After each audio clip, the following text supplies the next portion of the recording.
आज की कहानी का शीर्षक कावड़ यात्रा। अध्याय 1। परिचय। प्राचीन भारत की पृष्ठभूमि। भारत की प्राचीन भूमि में, जहां पश्चिमी घाट के हरे भरे जंगल हिमालय से बहने वाली पवित्र नदियों से मिलते थे, इस क्षेत्र का आध्यात्मिक और सांस्कृतिक तानाबाना पौराणिक कथाओं के धागों से बुना गया था। हिमालय जैसे राजसी पहाड़ हरी भरी घाटियों पर पहरेदार बने हुए थे, और गंगा और यमुना जैसी पवित्र नदियां परिदृश्य को तराशती हुई बहती थीं, जिनका पानी दिव्य सार से भरा हुआ था। यहाँ देवी देवता नश्वर और दिव्य दोनों के क्षेत्रों में विचरण करते थे, और हर गांव की अपनी पवित्र कहानियां और पूजनीय देवता थे। हिंदू पौराणिक कथाओं का अवलोकन। हिंदू पौराणिक कथाएं जटिल आख्यानों और दिव्य प्राणियों का एक तानाबाना, ब्रह्मांडीय सृजन, विनाश और पुनर्जन्म की कहानियां बताती है। ब्रह्मा सृजक, विष्णु संरक्षक और शिव संहारक की दिव्य त्रिमूर्ति ने ब्रह्मांड के संतुलन को बनाए रखने में केंद्रीय भूमिका निभाई। असंख्य कहानियों में से समुद्र मंथन या समुद्र मंथन एक भव्य ब्रह्मांडीय घटना के रूप में सामने आया, जिसने अमरता की खोज में दैवीय और राक्षसी शक्तियों के परस्पर क्रिया को प्रदर्शित किया। नायक परिचय। भक्त विकास। गंगा के किनारे एक छोटे से गांव में विकास रहता था, जो भगवान शिव के प्रति अपनी अटूट भक्ति के लिए प्रसिद्ध एक विनम्र किसान था। उनका जीवन सरल खुशियों और गहरी आध्यात्मिकता से भरा था, जो ईश्वर के प्रति उनकी गहरी श्रद्धा को दर्शाता था। विकास गहरी आस्था वाला व्यक्ति था, जिसका हर कार्य शिव के प्रति उसकी भक्ति का प्रमाण था। उसके सपने पवित्र अनुष्ठान करने और ईश्वर के साथ अपने संबंध को गहरा करने के लिए तीर्थयात्रा करने के दर्शन से भरे थे। साहसिक कार्य के लिए आह्वान। एक रात जब विकास तारों से जगमगाते आकाश के नीचे ध्यान कर रहा था, तो उसे एक दिव्य दृष्टि दिखाई दी। भगवान शिव, तेजस्वी और राजसी, उसके सामने प्रकट हुए। उनकी उपस्थिति ने रात की हवा को एक स्पष्ट ऊर्जा से भर दिया। शिव की आंखें ज्ञान के सबसे गहरे कुंडों की तरह एक बहुत ही महत्वपूर्ण संदेश दे रही थी। विकास को कावड़ यात्रा करनी थी, गंगा से जल लेकर प्रतिष्ठित सोमनाथ मंदिर तक जाने वाली एक पवित्र तीर्थ यात्रा। यह यात्रा केवल एक भौतिक प्रयास नहीं थी, बल्कि समुद्र मंथन की प्राचीन कथा से जुड़ी एक दिव्य खोज थी, जिसका उद्देश्य ब्रह्मांडीय संतुलन को बहाल करना और एक छिपे हुए सत्य को उजागर करना था। अध्याय 2। समुद्र मंथन। पौराणिक पृष्ठभूमि। समुद्र मंथन की उत्पत्ति।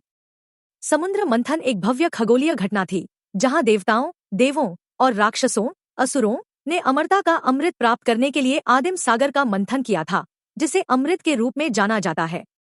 मंदरा पर्वत को मथनी की छड़ी और नाग वासुकी को रस्सी की तरह इस्तेमाल करके मंथन से ब्रह्मांड में उथल पुथल मच गई।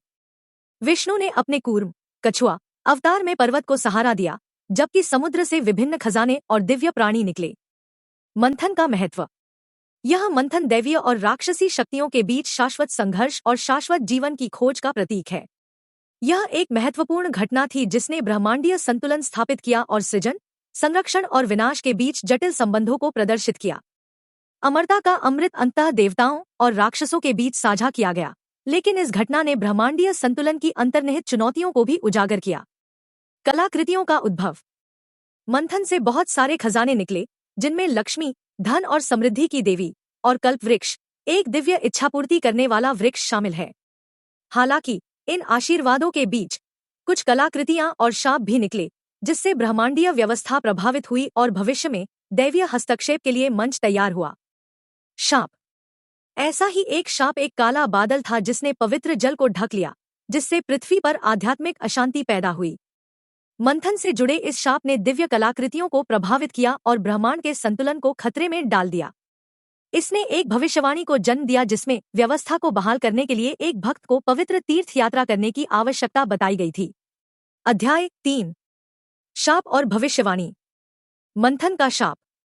समुद्र मंथन से मिले शाप ने प्राकृतिक दुनिया में अराजकता और आध्यात्मिक अशांति पैदा कर दी थी। पवित्र नदियां सूखने लगी और ब्रह्मांडीय संतुलन बिगड़ गया। अमृत सहित दिव्य कलाकृतियां बिखर गईं, जिससे दैवीय कृपा और आशीर्वाद के प्रवाह में गड़बड़ी पैदा हो गई। यह शाप मंथन के दौरान पैदा हुए असंतुलन का प्रकटीकरण था, जिसके लिए सामंजस्य को बहाल करने के लिए एक दिव्य उपाय की आवश्यकता थी। पृथ्वी पर प्रभाव। यह अभिशाप पर्यावरण क्षरण और आध्यात्मिक अस्वस्थता के रूप में प्रकट हुआ। गांवों में सूखे और बाढ़ की समस्या उत्पन्न हुई तथा लोगों की आध्यात्मिक प्रथाओं में बाधा उत्पन्न हुई। पवित्र जल जो कभी दिव्य पवित्रता के साथ बहता था, दूषित हो गया, जिससे लोगों के अनुष्ठान और आध्यात्मिक कल्याण पर असर पड़ा।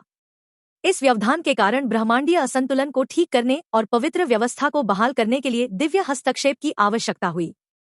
भविष्यवाणी। प्राचीन भविष्यवाणी के अनुसार भगवान शिव का एक भक्त संतुलन बहाल करने के लिए एक पवित्र तीर्थ यात्रा कावड़ यात्रा करेगा। इस तीर्थ यात्रा में गंगा से पवित्र जल को सोमनाथ मंदिर तक ले जाना शामिल होगा। यह यात्रा परीक्षणों और दैवीय परीक्षणों से भरी होगी। भविष्यवाणी ने संकेत दिया कि यह यात्रा अभिशाप को हल करने और ब्रह्मांडीय व्यवस्था को बहाल करने के लिए आवश्यक एक खोई हुई कलाकृति को पुनः प्राप्त करने की ओर ले जाएगी। विकास की भूमिका। विकास को इस भविष्यवाणी को पूरा करने के लिए चुने गए भक्त के रूप में पहचाना गया। उनके अटूट विश्वास और समर्पण ने उन्हें इस पवित्र मिशन के लिए आदर्श उम्मीदवार बनाया। उनकी यात्रा केवल एक तीर्थ यात्रा नहीं थी, बल्कि खोई हुई कलाकृति को पुनः प्राप्त करने और पवित्र जल की शुद्धता को बहाल करने की एक दिव्य खोज थी। अध्याय 4। यात्रा शुरू होती है। कावड़ यात्रा की तैयारी। कावड़ यात्रा के लिए विकास की तैयारी में आध्यात्मिक और शारीरिक दोनों तरह की तत्परता शामिल थी। उन्होंने अपनी यात्रा के लिए दिव्य आशीर्वाद प्राप्त करने के लिए उपवास, प्रार्थना और ध्यान सहित कठोर अनुष्ठान किए। उन्होंने पवित्र कावड़ सहित अन्य सामान को सावधानीपूर्वक इकट्ठा किया, पवित्र जल ले जाने के लिए एक सजाया हुआ घड़ा। आध्यात्मिक नेताओं और ऋषियों ने उन्हें सलाह और मार्गदर्शन दिया, जिससे वे आगे आने वाली चुनौतियों के लिए तैयार हो गए। बुजुर्गों से मार्गदर्शन। गांव के बुजुर्गों और आध्यात्मिक नेताओं ने विकास को मूल्यवान सलाह दी, जिसमें विश्वास, दृढ़ता और विनम्रता के महत्व पर जोर दिया गया। उन्होंने यात्रा की चुनौतियों और उसके सामने आने वाली दिव्य परीक्षाओं के बारे में बात की। उन्होंने उसे संभावित प्रतिद्वंद्वियों और भ्रामक शक्तियों से भी आगाह किया जो उसके मिशन में बाधा डालने की कोशिश कर सकते थे। पहली चुनौती, प्राकृतिक तत्व। जब विकास अपनी तीर्थयात्रा पर निकला तो उसे गंभीर प्राकृतिक तत्वों का सामना करना पड़ा, जिसने उसके संकल्प की परीक्षा ली। उसे मूसलाधार बारिश, भयंकर हवाओं और खतरनाक इलाकों का सामना करना पड़ा। प्रत्येक चुनौती उसे अपनी सीमा तक धकेलती हुई प्रतीत हुई, लेकिन उसके विश्वास और दृढ़ संकल्प ने उसे आगे बढ़ने के लिए प्रेरित किया। रास्ते में उसे दिव्य संकेतों और शगुन का सामना करना पड़ा, जिसने उसे उसके मार्ग पर मार्गदर्शन किया। अलौकिक संकेत। आकाश में दिव्य प्रतीकों और प्रकृति में रहस्यमय घटनाओं के रूप में दिव्य शगुन दिखाई दिए। विकास ने दिव्य प्राणियों की झलक देखी और इन संकेतों के माध्यम से मार्गदर्शन प्राप्त किया। इन अलौकिक तत्वों ने उसे अपने दिव्य मिशन के बारे में आश्वस्त किया और चुनौतियों को पार करने की शक्ति प्रदान की। अन्य तीर्थयात्रियों से मिलना। विकास ने अपनी यात्रा में विभिन्न तीर्थयात्रियों से मुलाकात की, जिनमें से कुछ मददगार थे और अपने आध्यात्मिक अनुभव साझा करते थे। हालांकि अन्य धोखेबाज थे और उसे गुमराह करने या विचलित करने की कोशिश करते थे। प्रतिद्वंद्वियों में राजीव भी शामिल था, जो ईर्ष्या से प्रेरित एक तीर्थयात्री था और विकास के मिशन को बाधित करने की इच्छा रखता था। राजीव के कार्यों ने विकास के लिए अतिरिक्त रहस्य और चुनौतियां पैदा की,